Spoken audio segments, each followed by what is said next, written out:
Alright guys, disclaimer, trigger warning. I don't play mid-singed because I think I can carry every game with it. I play mid-singed when I get autofilled or off-rolled to mid in solo queue and I want to have fun.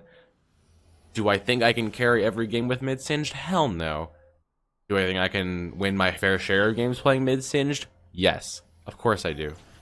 And I think that this game in particular showcases that it's still possible, even after the Zz'Rot changes, to carry with mid-singe, because that's basically the crux of the whole mid-singe strategy, is rushing the Zz'Rot portal. My runes and masters this game. Runes I'm running M-Pen reds, health per level yellows, MR per level blues, and movement speed quints, because I wanted to start the game laning versus Leblanc, and that ends up changing, as you can probably tell by the title. Masteries 18012 DFT Keystone.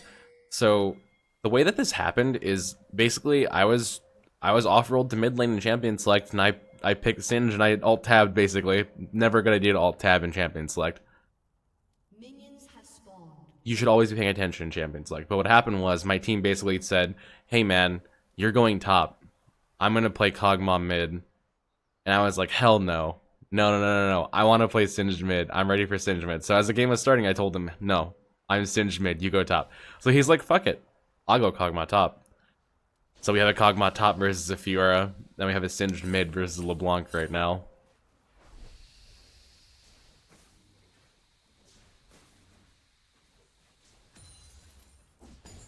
The way that you want to do that first wave as mid-Singe is you always want to do what I did right there and just catch the wave early, drag it down with your poison, and try and wave clear it so you take minimal harass. As you can see here, he has to make the choice between harassing me or CSing, and he makes a choice to CS. And then you want to keep doing that, ideally in a scenario in which they can't freeze it. Top lane Kog'Maw solo dies to FIORA, and then he kills her with his passive, I think? No, okay, he doesn't kill her with his passive, but still. It's very close. She blue flash. So yeah, you want to try and keep them pushed in a way that stops them from freezing the wave, and if they do choose to freeze the wave, they should take a lot of damage with it. This is why mid-singed is not good versus champions like Orianna, because Orianna can shield herself, and it really fucks over your ability to keep the lane pushing, because she can freeze in front of her turret with just one cast of the shield. Right there what happened is I tried to go for a fling trade on LeBlanc, which is pretty foolish of me. She just managed to put her E on me and then proc it, getting a big chunk of damage on me, so I have to start chugging my potion.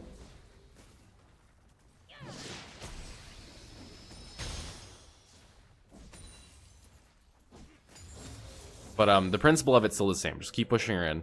And now that I don't have any potion charges and that I'm low on mana, it's very dangerous for me to stay in lane. So I decided to go ahead and recall here. I put my ward in the middle of the bush just to make sure she's not roaming, like doing any cheese. And I go back to buy boots and a ward, warding control ward is what those are called.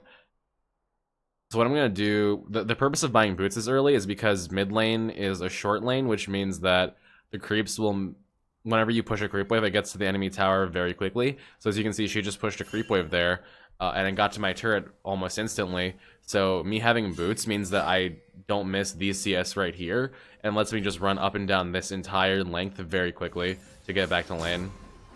Also lets me dodge her E a little bit more effectively, I say, as I get hit by one. Awesome. Good job, Minish. Yep. Amazing gameplay.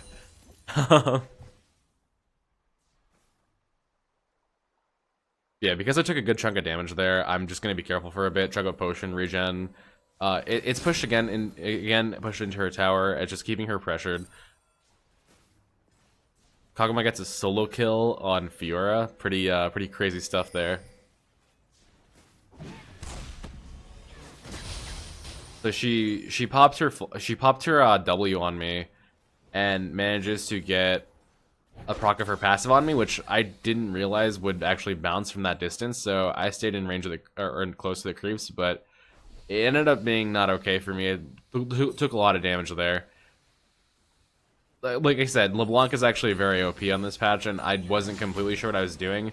But like, even if you don't know what you're doing versus like one of these like hundreds of champions who are getting reworks these days, the basic idea of it is that as long as the champion doesn't have a shield, then you're playing versus them as mid-singed, you probably can push them in.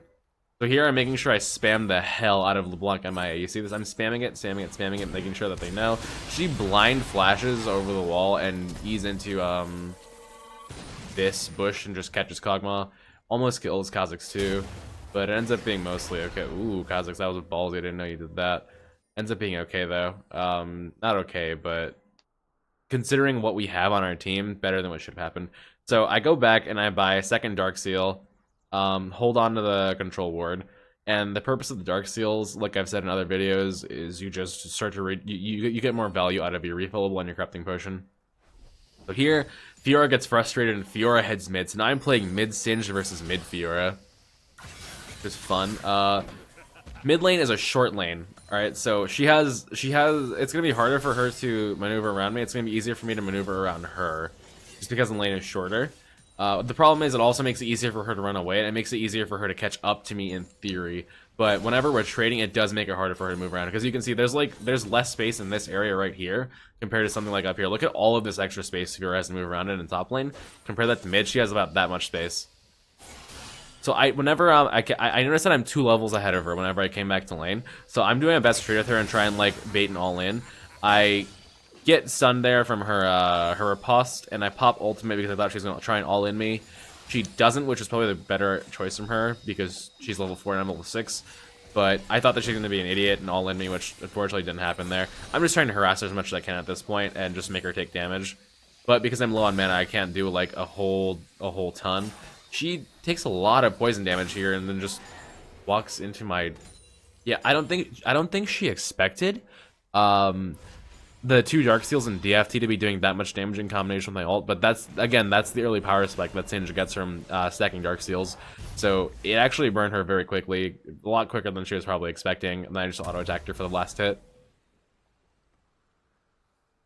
So Swiftness Boots and Corrupting Potion. Why am I going Swiftness Boots here, and why am I doing it this early? Again, short lane. I want to pressure as much as possible. I want to just come here, clear waves, recall, get mana. Come here, clear waves, recall, get mana. Repeat, repeat, repeat until I have Zz'Rot. And Swiftness Boots with movement speed quints lets me do that very effectively. If you look at my movement speed, it is 400 passively right now. 400 movement speed means that I can get from the fountain to the mid lane tier 1 tower very quickly. And that's without Point Runner from Raptor Cloak or anything like that. Once I have Point Runner, it's even faster. Yeah, I'm just doing what I was doing before because I have a 2-level advantage. I'm just trying to get in her face, just trying to fight her. She's doing a very good job spacing now that she knows how strong I am. The point of the Corrupting Potion is that whenever you have a Corrupting Potion, that's when you start getting the maximum value out of your Dark Seals. It's because you get an extra charge from the Corrupting Potion as compared to the Refillable Potion. So once you have that extra charge, it's a whole extra 125 health that gets boosted by however many percentages of Dark Seals that you have. So here I'm pinging Mia on FIORA because she's running top, but Kog'Maw ends up getting sniped anyways, but he takes out Kha'Zix with his passive, which is really good. So he gets a 1-for-1 and a 1v2, which is really admirable play. Again, I'm just trying to keep this mid shoved. I start actually auto-attacking the turret now because I know that I'm stronger than her. Even though I take a tower shot there, I have 3 levels up on her. Like I can do that and get away with it. I baited her riposte there, so now that her riposte is down, I know I can all-in her. She walks over here for whatever reason, so I just pop Ghost and everything and I start all-inning her. She flashes away from me to try and get under the turret, but I just chase her down with my poison and kill her. With a combination of DFT. Yeah, the poison, DFT, Dark Seals, and me being 3 levels up on her really helped kill her there. Again, putting my ward in mid lane just to see if anyone runs by. This is always a pretty cheesy ward when you're playing mid Singed, just because you're recalling a lot and you don't want to have your bot lane roamed on because mid Singed is melee and he's prone to getting fucked up in the river here and fucked up in the river here. If you just put your ward here, you can see if they walk down this way at this angle, meaning they're going down here. If the enemy walks this way at this angle, meaning they're going down the river, or if they walk this way at this angle, meaning they're either going around down the river or they're going to get their blue buff and then going bottom. But in any case, this ward is less stupid than it initially seems because of the total amount of vision you can get. I'm teleporting bottom here because I noticed that there's a clan fiesta going on. I fling Caitlyn into my team, get the kill, and then I think that's it. I think that's actually all I do there. Yeah, that's actually all I do there. Oh, which isn't awful. Better than nothing, I suppose. So I got Chain Vest because I'm going to be building into a Raptor Cloak, and the Raptor Cloak will be built into a Zz'Rot because the objective is to push that tower down as fast as possible. Actually, maybe not as fast as possible, but it is to push it down eventually. Just because, that's how mid-singe functions. If you can't take that turret, just like you have to, because you're melee, he has a hard time taking that turret. So you have to find a different way to do it, and Zz'Rot is that different way to do it. Now I'm going to explain how to do it with the new Zz'Rot, because like the range on it is really, really, really weird. Super duper awkward, but basically what you have to do with the new Zz'Rot is you have to put it right about here or here. So here if you put it on the wall, here if you put it in the lane. And the reason for that is they have the range of it, but they quadrupled the minion damage, the damage that the minions do to turrets. So it's really good at taking outer towers now. It's really good at split pushing. Right there, I see that she missed her riposte. I know that she's in danger again, so I'm getting ready to dive her ass. Oh, maybe I'm not gonna dive her ass. She got a heal proc on me there. That would have scared. Yeah, that scares me a little bit. I'm not gonna do that. It's weird like talking about myself being scared in the past because this is a replay and everything. But okay, so Kha'Zix ends up getting out here. I put the slowdown to try and zone them out. Bot lane starts dying. No bueno.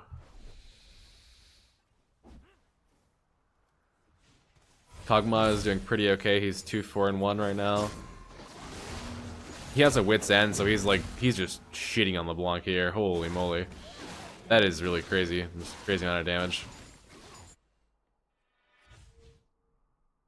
Alright, yes, now that I have Raptor Cloak, watch my movement speed whenever I'm under a turret or under a structure. 467. 467 movement speed to get back to lane is ridiculous. To put it in perspective, FIORA right now, she has 370. 467 is crazy.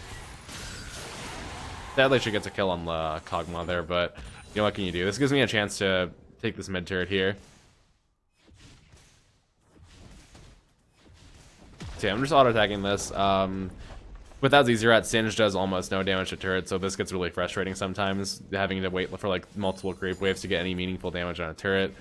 But that's just another reason why, you know, Zz'Rot's kind of a, I wouldn't say a crutch item anymore. It's definitely more of a split pushing item now, and the nerf did hurt.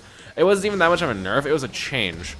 But I talked about that in my new Zz'Rot video anyways, or not that, it's not all about new Zz'Rot, it's about multiple things, but I did talk about it in another video.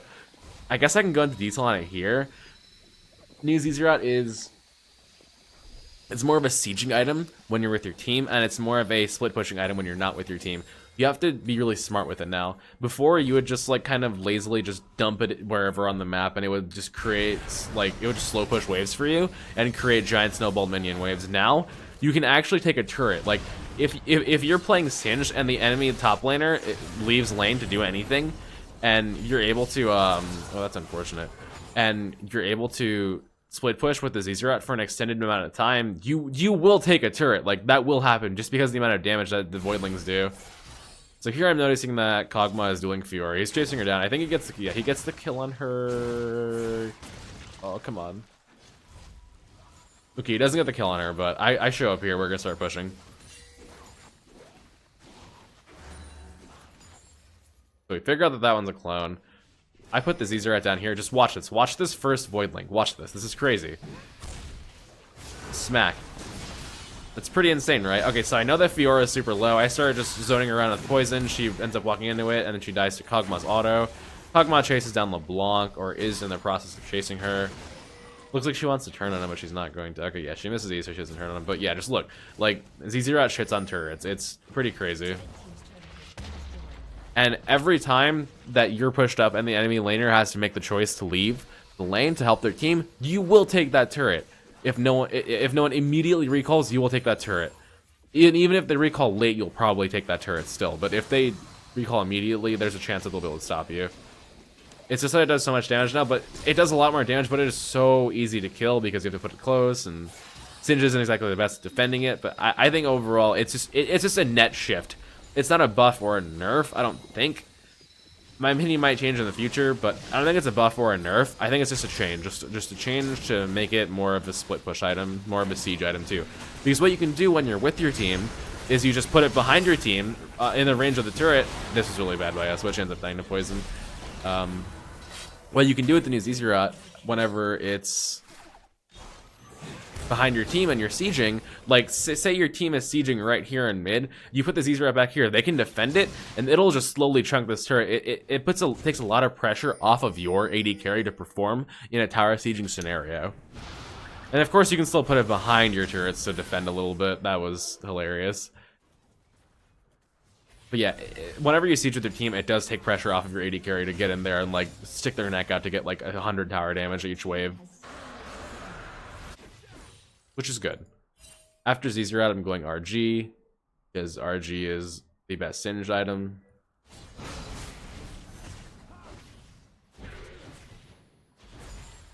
Oh, RG is Righteous Glory. I had a few comments asking, what do you mean when you say RG? RG is Righteous Glory.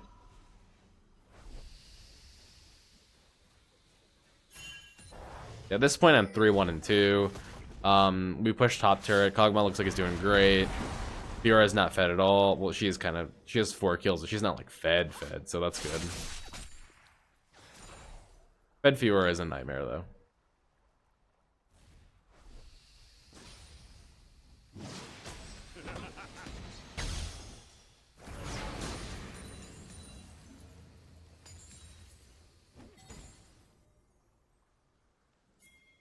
So here we see that Kog'Maw is pushing bottom, and I'm looking at this and I'm thinking I can just go dive this Caitlyn, but we run into Janna in the river, and because we're following Janna, she ends up realizing that we're going for Caitlyn. They end up killing Caitlyn right there. I don't get an assist, and then we just start shoving the spot lane. Okay, so I want to talk about this. The reason I'm not putting Zz'Rot back here is because on one cooldown, I want this to push this turret, then I also wanted to start pushing this turret, which is why I put it back here. The much safer option would have been to put it back here and not risk it getting auto attacked, but I thought that we were strong enough to zone them out and kill them if they came, and we were. But yeah, look at this first Voidling. Look at the chunk damage it does to this turret. That's crazy. That's a lot of damage. And it just keeps going. Like even little ones do a substantial amount of damage to turrets now. Enough to really be noticeable. Yeah, this is just me hitting the turret right now. Keep that in mind. This is just me auto-attacking it and Zz'Rot Voidlings. Morgana and Kha'Zix didn't hit it at all up until this point right here. I go for a dive on Shaco. He gets away, but then Caitlyn oversteps and we kill him. I'm gonna rewind actually and watch that one more time. So after Shaco gets binded by Morgana, so we're zoning them out. Run back down. Start autoing the turret. So Shaco walks up right here, and he gets binded by Morgana. As soon as he gets binded, he ults. I'm just trying to spread poison on both of them. The way that... Here, let me show you something. Let me show you something right here. The way that you can tell which Shaco it is here, that's the real one. Look at the binding. The binding animation is only on the right Shaco. It's not on the left Shaco. It's on the right Shaco. That means that this is the real Shaco right here, because the little binding indicator is on him. So immediately go for him, fling him, start focusing him. Sadly, he ends up getting away here because I walk into a Jack in the Box, but my team follows up on the Caitlyn before she can kill me, and we just murder her. But yeah, like this is what I'm talking about when I mean Zz'Rot is strong in a sieging situation. Like, it shreds that tower pretty quickly. Maybe not like super quickly, but it's enough for a tank to have it be considered good. Finish RG here, obviously. RG is your best playmaking tool as Singed. Team is just sieging mid. I think I'm gonna actually end up using it again here in mid to siege mid, this mid tier 2 with. So that'll be fun to watch. Or actually, they might just get it here. No, Kog'Maw's like destroying everybody. So yeah, Kog'Maw just killed her in 2 autos and a W. FIORA walks up. I slow her down. We kill her. Fling Caitlyn out of her net. We kill her too. It's pretty much a bloodbath at this point. But yeah, mid singed, it is possible. It is possible. It's not practical. It's definitely not practical, but it is possible. If you're not confident in your mid singed gameplay, then definitely play something else. This is not the best mid laner in the game. I will guarantee you that. But I like playing singed. I have fun playing singed. I think it's fun because I still do genuinely play to win when I play shit like this. Even if it is a Smurf account, like it doesn't matter. Always play to win. Always. Unless you're 5-manning with your friends and you want to troll, then that's cool, but If you're not 5-man, then always play to win. Just running bot here because I want to troll around a bit. I'm going to rewind to show that mid fight, actually. So while I'm bottom, all this shit's going down here. Shaco's about to face check. Shaco walks into a ward. Kha'Zix pretty much insta-kills him right there. FIORA jumps on Cog. Cog kills Janna. Kha'Zix kills Caitlyn. Morgana kills Caitlyn. Kha'Zix starts going ham. I put Zz'Rot right here. Look at that. I want to show you that one more time. Look at this tower chunk damage right here.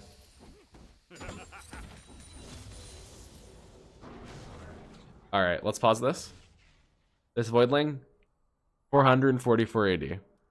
This tower, 3,300 HP. 2776. That did almost 350 damage. That's pretty high.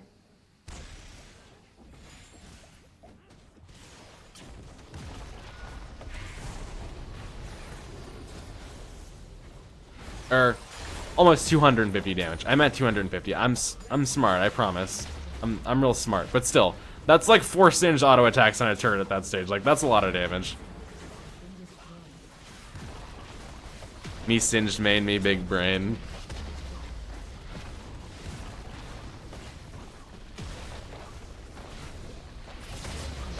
Yeah, not really much else to say after that. We kind of just stomped on them after I started like roaming around taking objectives, and Kog'Maw started getting solo kills at that point. It let Kha'Zix turn into a monster because he had free reign to do whatever he wanted, and we just kind of shit all over them.